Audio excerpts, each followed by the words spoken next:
ನಮಸ್ತೆ ಎಲ್ಲರಿಗೂ welcome to S K Mysuru Ruchi. ಈ ದಿನ ಬೂದುಗುಂಬಳಕಾಯಿ ಹಸಿ ಅವರೆಕಾಳು ಬಳಸಿ ಒಂದು ಗೊಜ್ಜು ಮಾಡಿದ್ದೀನಿ. ಹಸಿ ಅವರೆಕಾಳು ಬೇಕಾದ್ರೂ ಹಾಕ್ಕೋಬೋದು, ಇಲ್ಲ ಒಣಕಾಳುಗಳು ಹಾಕ್ಕೋಬೋದು. ಹೆಸರು ಬೇಳೆ, ಅವರೆಬೇಳೆ ಯಾವುದ್ರಲ್ಲಿ ಬೇಕಾದ್ರೂ ಹಾಕ್ಕೊಂಡು ಮಾಡ್ಬೋದು. ತೊಗರಿಬೇಳೆ, ಯಾವ ಬೇಳೆಗಳು ಬೇಕಾದ್ರೂ ಹಾಕ್ಕೋಬೋದು.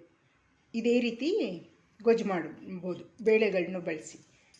ಬನ್ನಿ ಹೇಗೆ ಮಾಡೋದು ಅಂತ ನೋಡ್ಕೊಂಬರೋಣ. ಮೊದಲಿಗೆ ಸ್ವಲ್ಪ ಹುಣಸೆಹಣ್ಣು ತೊಗೊಂಡಿದ್ದೀನಿ, ಗೋಲಿಗೆ ಹತ್ರ.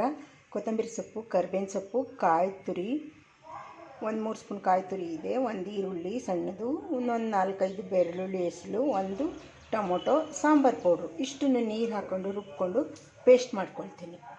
ಮಿಕ್ಸಿ ಜಾರ್ಗೆ ಹಾಕಿ ರುಬ್ಕೊಳ್ತೀನಿ. ಇವಾಗ ಸ್ಟವ್ ಆನ್ ಮಾಡಿ ಕುಕ್ಕರ್ ಪಾತ್ರೆ ಇಟ್ಟಿದ್ದೀನಿ. ಸ್ವಲ್ಪ 3 ಸ್ಪೂನ್ ಎಣ್ಣೆ ಹಾಕಿದ್ದೀನಿ.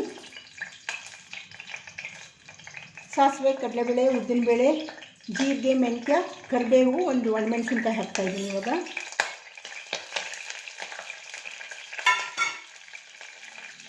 ಇದೆಲ್ಲ ಸ್ವಲ್ಪ ಫ್ರೈ ಆಗಲಿ.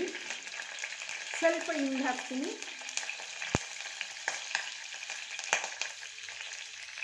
ಸ್ವಲ್ಪ ಚೆನ್ನಾಗಿ ಫ್ರೈ ಆಗಲಿ ಒಗ್ಗರಣೆ. ಈರುಳ್ಳಿ, ಬೆಳ್ಳುಳ್ಳಿ ಏನೂ ಹಾಕ್ತಾಯಿಲ್ಲ, ರುಬ್ಬಕ್ಕೆ ಹಾಕ್ಕೊಂಡಿದ್ದೀನಿ. ಅದಕ್ಕೆ ಬೇಕಿದ್ದವರು ಹಾಕ್ಕೋಬೋದು. 1 ಕಪ್ ಅವರೆಕಾಳು ಹಾಕ್ಕೊತಾ ಇದ್ದೀನಿ, ಹಸಿ ಅವರೆಕಾಳು.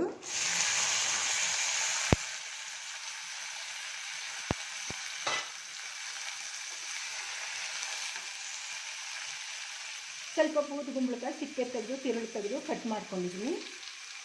ಇದನ್ನು ಹಾಕ್ತಾಯಿದ್ದೀನಿ. ಯಾವ ತರಕಾರಿ ಬೇಕಾದ್ರೂ ಹಾಕ್ಕೋಬೋದು. ಕ್ಯಾರೆಟು, ಬೀನ್ಸು, ಸೀಮೆ ಬದನೆಕಾಯಿ, ಆಲೂಗೆಡ್ಡೆ, ಬದನೆಕಾಯಿ, ನಮಗೆ ಯಾವ್ದು ಸಿಗುತ್ತೆ ತರಕಾರಿ ಅದು ಹಾಕ್ಕೋಬೋದು. ನಾನು ಇದು ಬೂದುಗುಂಬಳ ಇತ್ತು, ಅದನ್ನು ಹಾಕಿದ್ದೀನಿ. ಇದು ಸ್ವಲ್ಪ ಫ್ರೈ ಆಗಲಿ.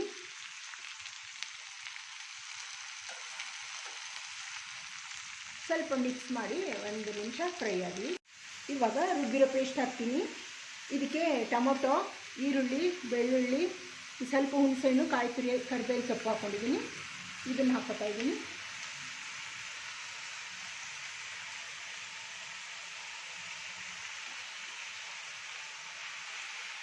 ಇದನ್ನೆಲ್ಲ ಹಾಕಾದ್ಮೇಲೆ ಮಿಕ್ಸಿ ಜಾರ್ ತೊಳೆದಿಟ್ಕೊಳ್ತೀನಿ.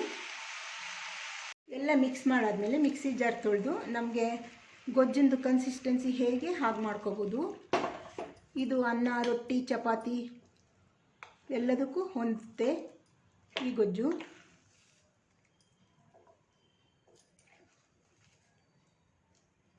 ನಮಗೆ ಯಾವ ರೀತಿ ಕನ್ಸಿಸ್ಟೆನ್ಸಿ ಬೇಕೋ ಆ ರೀತಿ ನೀರು ಹಾಕೋಬೇಕು. ನೋಡಿ, ನನಗೆ ಇಷ್ಟು ಸಾಕು.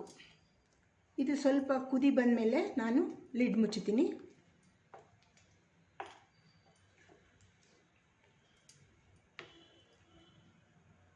ಇವಾಗ ರುಚಿಗೆ ತಕ್ಕಷ್ಟು ಉಪ್ಪು ಹಾಕ್ತೀನಿ.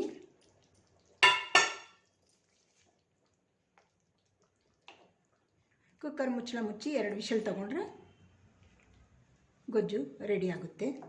ಇವಾಗ ಕುಕ್ಕರ್ ಮುಚ್ಚಳ ಮುಚ್ಚುತ್ತೀನಿ. ನೋಡಿ, ಇವಾಗ ಕುದೀತಾ ಇದೆ. ಕುಕ್ಕರ್ ಮುಚ್ಚಳ ಮುಚ್ಚಿ 2 ವಿಷಲ್ ತೊಗೊಳ್ತೀನಿ. 2 ವಿಷಲ್ ಬರಲಿ. ನೋಡಿ, ಕುಕ್ಕರ್ ಓಪನ್ ಮಾಡಿದ್ದೀನಿ. ಮುಚ್ಚಳ ಈ ರೀತಿ ಬಂದಿದೆ. ಇದೆಲ್ಲ ಚೆನ್ನಾಗಿರುತ್ತೆ. ರೊಟ್ಟಿ, ಚಪಾತಿ, ಇಡ್ಲಿ, ದೋಸೆ, ಅನ್ನಕ್ಕೂ ಕೂಡ ಹಾಕ್ಕೋಬೋದು. ಒಂದು ಸಲ ಟ್ರೈ ಮಾಡಿ ನೋಡಿ. ಈ ರೆಸಿಪಿ ನಿಮಗೆ ಇಷ್ಟ ಆದರೆ ಲೈಕ್ ಮಾಡಿ, ಶೇರ್ ಮಾಡಿ, ನನ್ನ ಚಾನಲ್ಗೆ ಸಬ್ಸ್ಕ್ರೈಬ್ ಮಾಡಿ. ಮತ್ತೆ ಬರ್ತೀನಿ ಹೊಸ ರುಚಿಯೊಂದಿಗೆ. ಬಾಯ್.